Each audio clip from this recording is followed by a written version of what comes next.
Pernahkah kamu merasa sedang ditatap, padahal di sekitarmu tidak ada siapa-siapa?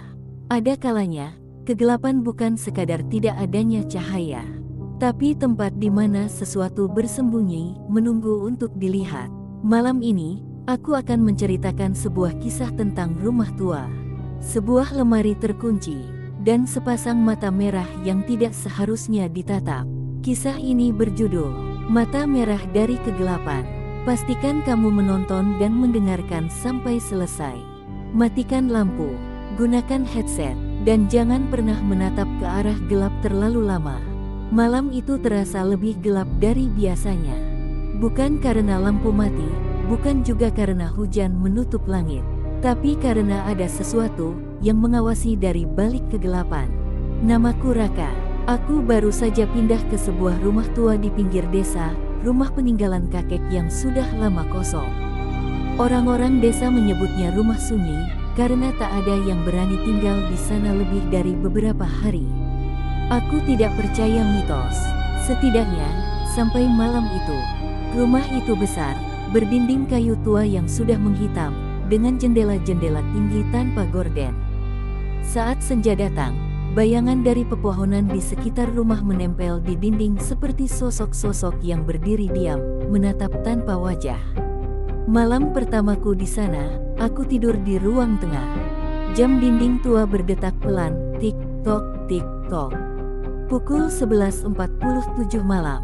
Aku terbangun karena perasaan tidak nyaman. Bukan mimpi buruk, bukan suara keras, tapi perasaan sedang ditatap. Mataku terbuka perlahan. Ruangan gelap, hanya diterangi cahaya bulan yang masuk dari celah jendela. Aku mencoba bernapas pelan, menenangkan diri. Cuma perasaan, gumamku. Namun tiba-tiba, krek, suara kayu berderit dari arah lorong belakang. Aku menegakkan badan. Lorong itu mengarah ke kamar lama kakek, kamar yang sejak siang tadi terasa berbeda.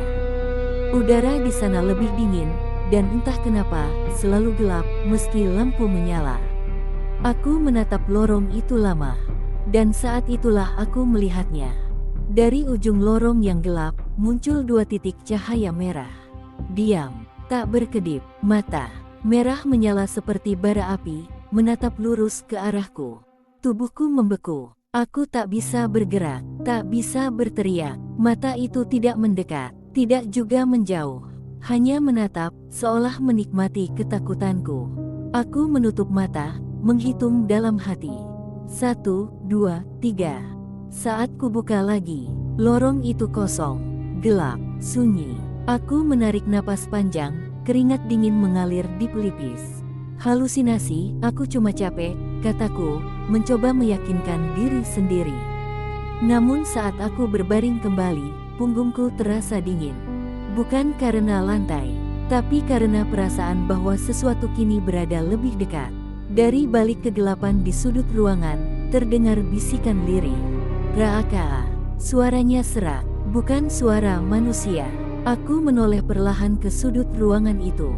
Dan di sana, aku kembali melihatnya. Mata merah itu, kali ini, lebih dekat, lebih besar. Dan kali ini, aku bisa melihat senyumnya. Aku terbangun dengan napas tersengal. Dadaku naik turun seperti baru saja berlari jauh. Pagi sudah datang. Cahaya matahari masuk dari jendela, menyingkap kegelapan malam yang seolah ingin aku lupakan. Tapi perasaan itu masih ada, berat, dingin, dan menekan. Aku bangkit dari lantai ruang tengah.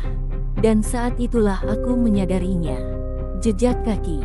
Di lantai kayu yang berdebu, ada jejak hitam memanjang dari lorong belakang hingga tepat di dekat tempat aku tidur. Jejak itu bukan jejak sepatu.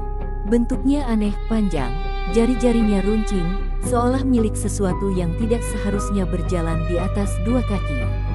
Lantai di sekitarnya terasa lembab, dingin saat kusentuh. Ini, apa? Gumamku. Aku menelan ludah. Ingatan tentang mata merah dan bisikan semalam kembali muncul jelas di kepalaku. Bukan mimpi, semua itu nyata. Dengan tangan gemetar, aku mengikuti jejak itu. Menuju lorong belakang. Lorong itu masih sama, sempit, gelap, dan terasa lebih dingin dari bagian rumah lain. Lampu di langit-langit berkedip pelan, seolah hampir mati. Tik, tik, setiap langkahku terdengar terlalu keras. Jejak kaki itu berhenti tepat di depan pintu kamar kakek. Pintu kayu tua itu tertutup rapat. Aku ragu. Sejak kemarin, aku belum berani masuk ke kamar itu. Ada aura yang membuat dadaku sesak setiap kali mendekat. Namun rasa penasaran mengalahkan rasa takut. Aku memutar gagang pintu. Klik, pintu terbuka perlahan, mengeluarkan bunyi berderit panjang yang menusuk telinga. Udara dingin langsung menyergap wajahku. Kamar itu lebih gelap dari yang kubayangkan. Tirai jendela tertutup rapat, membuat cahaya pagi tak bisa masuk. Bau apek bercampur sesuatu yang amis menusuk hidung. Di tengah kamar, berdiri sebuah lemari kayu besar, pintunya sedikit terbuka. Dan di depan lemari itu, jejak kaki hitam itu berhenti. Aku melangkah masuk perlahan. Saat aku menoleh ke lantai, bulu kudukku langsung berdiri. Jejak kaki itu berbalik arah. Seolah sesuatu keluar dari lemari, lalu berjalan menuju lorong, dan akhirnya ke arahku saat aku tidur. Aku mundur satu langkah. Tiba-tiba, duk, duk, ada suara dari dalam lemari. Seperti sesuatu mengetuk dari dalam. Halo. Suaraku bergetar. Tak ada jawaban. Hanya ketukan pelan yang berubah menjadi gesekan kuku di balik kayu. Griek, griek. Aku mundur lagi, hampir jatuh. Lalu lemari itu berhenti, sunyi. Aku menahan napas. Detik terasa sangat lama, dan tanpa peringatan. Brak, pintu lemari terbuka sendiri. Kosong. Tak ada apa-apa di dalamnya. Hanya kegelapan pekat yang terasa lebih dalam dari ruang manapun di rumah itu. Aku menatap ke dalam, dan entah kenapa, dadaku terasa sangat sesak. Lalu aku melihatnya. Di dinding belakang lemari, ada goresan seperti bekas cakaran, membentuk tulisan tidak beraturan. Dengan cat hitam yang masih basah. Jangan menatap balik. Tiba-tiba, lampu kamar mati. Ruangan langsung gelap gulita. Dan dari belakangku, aku merasakan napas panas tepat di tengkuk leherku.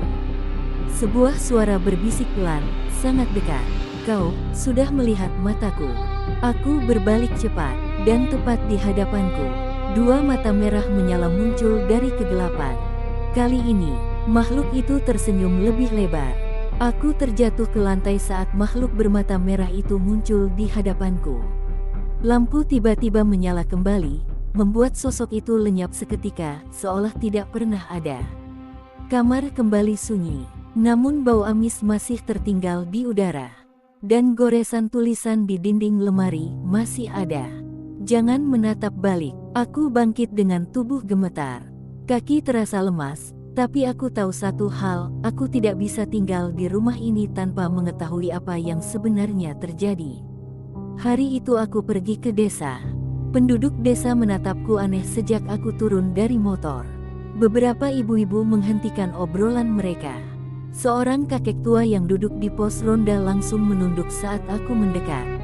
Aku menghampiri seorang pria paruh-baya di warung kecil. "Pak, saya cucu Pak Sastro, yang rumahnya di ujung desa," kataku pelan. Wajah pria itu langsung berubah pucat. "Kamu tinggal di rumah itu?" tanyanya lirih.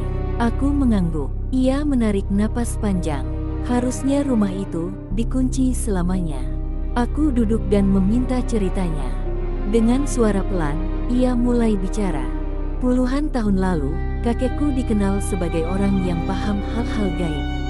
Banyak warga datang minta tolong, kesurupan, gangguan, bahkan ilmu hitam. Suatu malam, ada sesuatu yang tidak berhasil ia usir. Makhluk itu disebut warga sebagai penjaga kegelapan. Konon, makhluk itu tidak memiliki tubuh sempurna. Ia hidup dari rasa takut manusia. Wujudnya hanya terlihat saat seseorang menatap balik ke dalam kegelapan. Ciri paling jelasnya, mata merah menyala. Kakekku tidak menghancurkannya. Ia mengurungnya di rumah itu, di sebuah lemari yang diberi tanda khusus. Selama lemari itu tidak dibuka, makhluk itu hanya bisa mengintip, menatap, dan berbisik. "Lalu, kalau dibuka?" tanyaku dengan tenggorokan kering. Pria itu menatap lurus ke mataku. dia akan memilih rumah itu sebagai tubuh barunya. Aku pulang dengan kepala penuh ketakutan. Malam turun terlalu cepat. Aku memutuskan mencari barang-barang peninggalan kakek di loteng. Tangga kayu berderit saat kupanjat. Di atas, hanya ada debu dan peti-peti tua. Di sudut loteng, aku menemukan sebuah buku lusuh dengan simbol mata di sampulnya. Buku itu adalah catatan kakek. Isinya membuat darahku dingin. Tertulis bahwa makhluk bermata merah itu semakin kuat setiap kali ditatap. Dan aku telah melihatnya lebih dari sekali. Di halaman terakhir, ada pesan yang ditulis dengan tinta merah.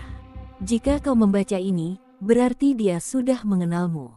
Jangan lari, jangan menatap matanya, dan apapun yang terjadi, jangan biarkan dia keluar dari lemari saat malam ketiga. Aku menutup buku itu dengan tangan gemetar. Jam dinding di ruang bawah berdentang. Dong, dong, dong. 3 kali. Malam ketiga. Tiba-tiba, dari bawah loteng, terdengar suara lemari dibuka perlahan. Krek, dan dari kegelapan, 2 mata merah itu kembali menyala. Lebih terang dari sebelumnya. Suara itu datang dari bawah loteng. Pelan, tapi jelas. Krek, suara kayu tua yang digeser paksa. Aku berdiri kaku di tempat, menggenggam buku catatan kakek erat-erat.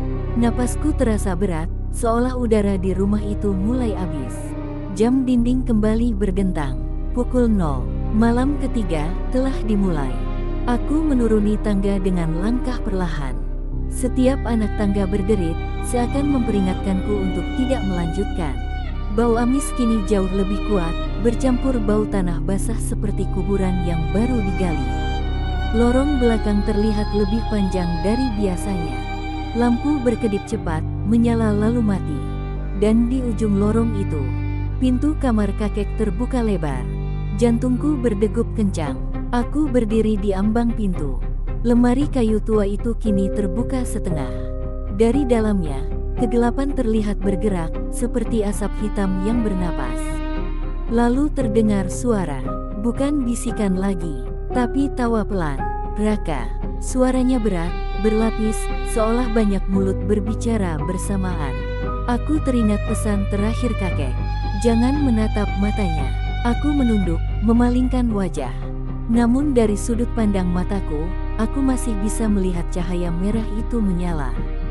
2, 4, 6. Jumlah mata itu bertambah. Kegelapan mulai keluar dari lemari, menempel di dinding, merayap di lantai, membentuk siluet tinggi dengan tubuh yang tidak utuh. Tangannya terlalu panjang, jarinya seperti ranting kering. Aku lapar, katanya. Dan kau sudah melihatku. Aku mundur perlahan, tapi kakiku menyentuh sesuatu. Aku hampir jatuh saat menyadari ada jejak kaki baru di lantai, basah, hitam, dan mengarah keluar kamar. Makhluk itu sedang mencoba keluar dari kamar. Aku membuka buku catatan kakek dengan panik, membalik halaman terakhir. Ada satu ritual darurat yang ditulis tergesa-gesa. Jika segel gagal, kunci kembali dengan darah keluarga.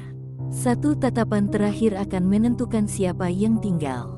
Tanganku gemetar. Makhluk itu kini berdiri tepat di depanku.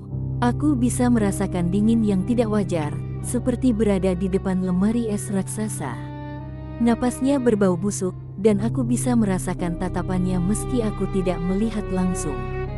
Lihat aku, katanya pelan, menggoda. Hanya sebentar. Aku tahu, jika aku menatap matanya sekali lagi, aku tidak akan pernah menjadi diriku sendiri. Aku menggigit bibir hingga berdarah. Dengan cepat, aku mengusap darah itu ke pintu lemari, mengikuti simbol yang digambar kakek. Makhluk itu meraung keras. Dinding bergetar, lampu pecah, kaca, jendela retak. Berhenti, teriakku. Aku menutup mata, membaca doa seingatku, mencoretkan darah ke simbol terakhir. Tiba-tiba, semua suara berhenti. Sunyi.